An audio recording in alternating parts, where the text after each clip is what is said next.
Well, hi everyone, and welcome to the AAAA, where we're talking today about the right to repair law, which is under review after 3 years of operation.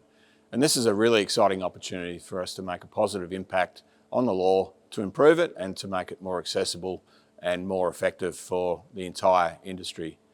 But we've already seen over the last 3 years some really positive effects. We just did a survey and 94% of businesses support the law. 70% reported that it had positive benefits for both their business and their customers. And I think the most important statistic was that 40% less cars are being turned back to the dealers today than they were 3 years ago. But of course the law can always be improved, and there were things that we wanted in the law initially that weren't, that this is now our opportunity to get those in.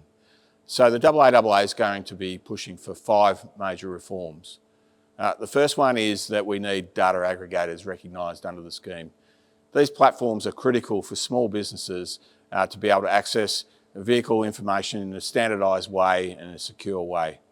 Secondly, we need mandated access to pass-through technology.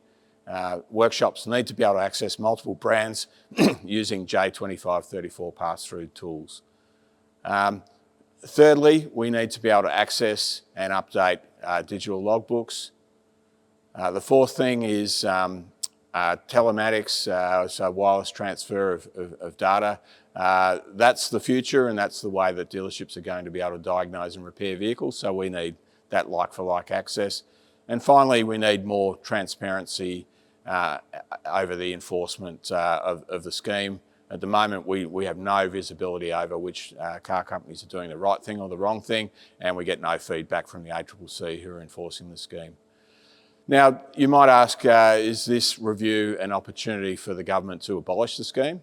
I can tell you categorically the answer to that is no. We would never let that happen. In fact, that's not the point of the scheme review.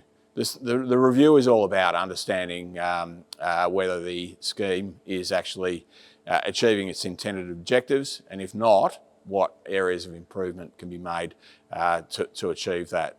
The other question that you might be asking, is this just a conversation between industry associations and government?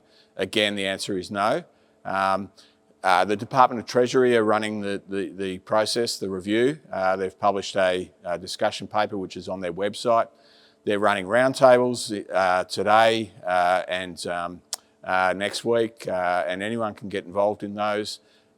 They also have a survey, so you can provide your input on the scheme in a structured way, in a very simple 5-minute survey. So we'll provide some information on how to access that and encourage those workshops that have the time and the inclination to get involved in the process.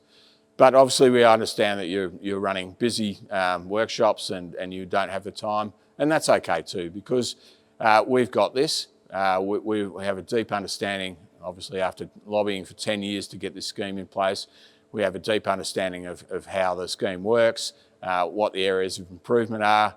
We've been surveying the industry, we've been monitoring the scheme on a day-to-day basis, and we'll be putting in a detailed submission and lobbying very strongly to make these reforms.